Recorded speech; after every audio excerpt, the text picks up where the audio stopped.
Hi, Hasan. Good job with the case study. Before I get into the commentary proper, I want to just remind you about your options for submitting a response to a commentary. So you can do that in writing, which if you do is a maximum of 2 pages, or you can do it by video, and if you do that, it's maximum 5 minutes. With video, you can use Flipgrid if you want. If you do that, of course, other people in class will be able to see it, or you can use any other way you want. I use Screencast-O-Matic, and then I upload it to YouTube. And it is helpful if you do something like upload it so that I don't have to try to open an MP4, which sometimes I can do and sometimes I can't. Okay, when it comes to the response to my commentary too, a couple of little pointers for you. I'll talk about this in class as well. Get right in there and be direct. You're not rewriting the case study, you're responding to the commentary. So it's okay to just start with like, thank you for the commentary. If I understood your commentary correctly, your main points were these. I'm going to respond to those points. Boom, boom, boom. Go. Okay? That's the basic idea. When it comes to the commentary, here we go. Originally, when I was looking at your case study, I thought, I'm not sure what exactly the thesis is. I think as I look back at it, I do understand your thesis. I think, which is that the citizens of Isle de Jean Charles who want to remain can remain, and the U.S. government ought to help them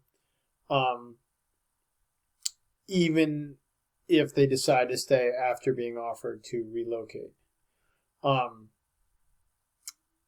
And you do a really good job talking about why they would be suspicious about relocating. It did some nice research there, talking about this idea that the plan to relocate them was pretty flawed plan, and it looked like they wouldn't have as much autonomy as a people as they were originally led to believe, which is great. Okay, but, all right, so I decide to stay. Now, the argument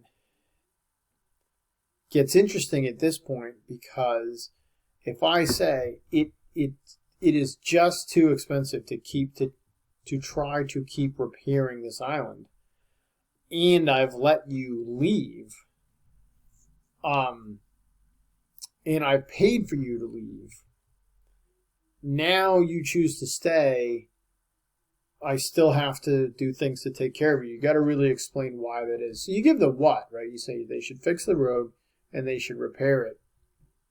But I'd like to hear more about the why, because I think someone might say, it's unreasonable to ask me if I say, hey, your house gets hit by tornadoes every every 3 years, and it's insane for me to just keep repairing your house.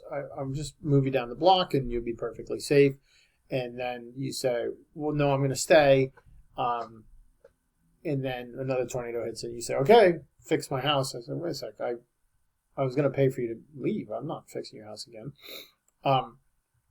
That's the challenge that you have to meet here, right? And I think you can. I think there's a really good argument to be made, but you need to get into some details on both sides. So I think on one side, to help you think about this a little bit, you might say, look, your obligations don't end just because you proposed an alternative.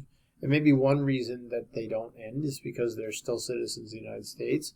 Maybe one reason they don't end is because the history of abuse of Native Americans is so great that we owe them a special debt. Maybe they don't end because the very reason they are suffering is because of emissions created by Americans who are, in general, leading lifestyles very different from the lifestyles led by the people on the island. So you've got to articulate some of these reasons, and you have to articulate some reasons on the other side, like I was doing, right? Critics might say, if you've given an alternative, then your moral obligations stop, and you can't be asked to throw good money after bad, et cetera, et cetera. So I'd really like you to dig in, get into that argument about, and maybe even start this way, right? Your commentary suggests that I really need to focus on what happens when, after having been given the opportunity to leave, the residents of the Isle de Jean Charles decide to stay. I am arguing the following, and now I want to clarify why, and then just get right into that. All right, I look forward to either hearing it or reading it, and I'll see you in class.